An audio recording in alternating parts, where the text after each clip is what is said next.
I'm an industry guy, been on the CDA channel for about 25 years. I just love the technology and the channel.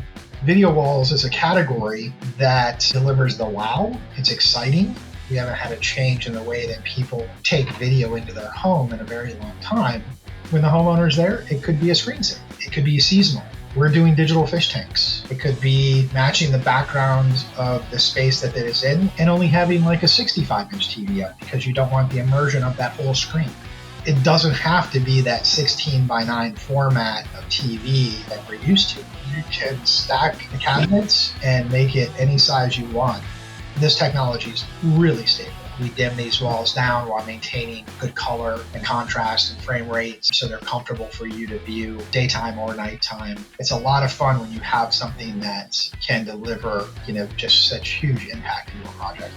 So I think as a homeowner, coming to companies like Livewire saying, hey, I really like this. Can I deploy it in my space? We want to become an extension of Livewire's team. Talking about changing the way a space feels just completely elevates the architecture and the design of the space. You really can tailor this to your family's lifestyle.